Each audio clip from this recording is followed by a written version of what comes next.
이들 부부에게 이 같은 논란들은 그저 고개 숙이는 척만 하면 끝나는 없던 일로 만드는 것이 가능한 가벼운 이야기거리인 모양이다. 그렇다면 학력, 경력, 수상 등과 관련한 의혹들로 도마 위에 올랐던 다른 이들은 어땠을까? 가장 먼저 떠오르는 것은 학력 위조로 세상을 떠들썩하게 하고 당시 정권을 흔들었던 신정아 사건이다. 해당 사건 담당 검사가 당시 대검찰청 중앙수사부 검찰연구관이었던 윤석열 본인이기에 더 그렇다. 신정아 사건은 노무현 정부 말이었던 2007년 발생한 사건으로 학력 위조 의혹이 시발점이 되기는 했으나 실상은 노무현 정부를 타깃으로 한 수구 기득권 언론과 검찰이 합작한 수작이라 봐야 한다. 언론의 대서특필로 시작된 신정아 전 동국대 교수의 학력 위조 의혹은 곧 청와대 고위 인사와 신정아 씨의 스캔들로 번졌고 곧 인권 유린, 성희롱 등이 파생되었다. 언론은 대한민국 학계와 정치계가 신정아라는 한 여성에게 놀아났고 노무현 정부는 성로비에 넘어간 정권이라 욕하기 바빴다. 단 한 사람의 학력 위조 의혹이 노무현 정권을 뒤흔들고 대한민국 사회를 뒤흔든 사건이다. 가십성 기사들로 인해 전국이 들썩거렸고 이 사건 이후 학위 검증 바람이 불기도 했다. 신정아 씨에게는 1년 6개월형이 선고됐는데 이후 2009년 보석으로 풀려난 바 있다. 2011년에는 자신의 수감번호였던 4001을 제목으로 한 에세이를 출간. 자신과 연관되어 있던 많은 사건들을 언급했다. 당시 대검 중수부 검찰연구관이었던 윤석열은 서울 서부지검의 신정아 사건 수사에 투입되었는데 수사팀의 문무일 중수 1과장, 윤석열과 윤대진 검찰연구관, 김호수 형사 5부장, 문찬석 부부장 등이 속해 있었다. 고위 공무원도 청와대 관계자도 아닌 일반인 한 명의 학력 위조 의혹 수사팀으로서는 상당히 과한 멤버들이 아닐 수 없다. 신정아 씨의 자서전 4001에는 검찰 수사를 받던 상황이 자세히 묘사돼 있다. 본격적인 조사는 학력 위조에 관한 것부터였다. 검사는 내게서 원하는 답이 나오지 않자 얼굴을 붉히며 소리를 질러댔다. 어떤 대목에서는 비아냥거리기도 하고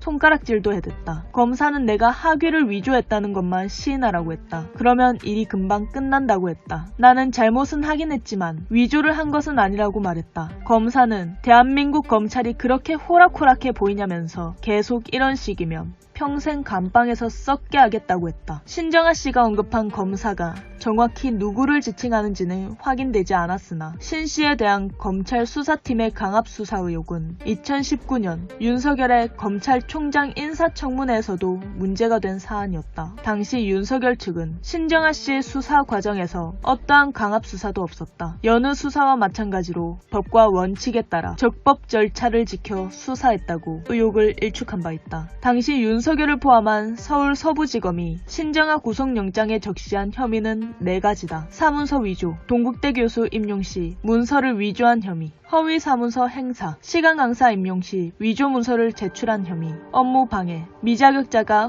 허위 악령을 통해 임용됨으로써 정상적인 교원 임용을 방해한 혐의, 위계에 의한 공무 집행 방해, 거짓 이력으로 광주 비엔날레 감독의 지원에 선임된 것과 관련. 고작 이 정도다. 이 구속영장에 김건희라는 이름을 집어넣으면 어떨까? 물론 차고 넘치는 혐의들을 모두 추가해서 말이다. 윤석열 검사에 의해 집안이 풍비박산난 조국정 법무부 장관과 정경심 교수는 어땠나? 신정아 사건은 수구 언론에 맞서며 언론 개혁을 하려 했던 노무현 정부에 대한 수구 기득권 언론의 공격이었고, 조국 사건은 검찰 개혁을 추진하던 문재인 정부와 조국 장관에 대한 검찰의 공격이었다. 신정아 사건은 언론 주연, 검찰이 조연이었고, 조국 사건은 검찰 주연, 언론이 조연이었다는 게 다를 뿐이다. 이런 수많은 의혹들에 김건희와 윤석열의 반응은 어땠을까? 2021년 12월 13일 김건희는 YTN 취재진과 약 30분간 인터뷰를 가지는데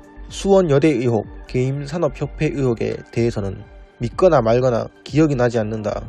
근무 기간을 잘못 기재하는 착오가 있을 수는 있지만 재직 증명서를 위조한 건 아니다. 학교 진학을 위해 수상 경력을 쓴 것도 아닌데 뭐가 문제냐. 나는 공무원, 공인도 아니고 당시엔 윤 후보와 결혼한 상태도 아니었는데 왜 검증받아야 하나며 항의했다. 또 자신의 채용으로 누군가는 피해를 봤을 수 있다는 기자의 말에 내가 채용됐다고 해서 누군가 채용되지 못하는 일은 없었을 것이라며, 왜냐하면 나는 공채가 아니라 누군가의 소개를 받아 지원했기 때문이라 주장했다. 겸임 교수 채용과 관련해서는 그게 뭐 대단한 것도 아니지 않냐. 겸임 교수라는 건 소개해서 가는 것, 공채가 아니라서 수상 경력도 참고에 넣은 것일 뿐 필수사항이 아니다고 말했다. 교수 지원서의 허위 경력 및 투성 이력은 그냥 간단하게 쓴 것이라며 논란을 뭉개기 위해 애쓰는 모습을 보였다. 윤석열 또한 김건희를 옹호했다. 그러다 논란이 점점 확산되고 영부인의 자질에 대한 공방이 과열되자 영부인이라는 말을 없애겠다는 입장을 내놓기에 이른다.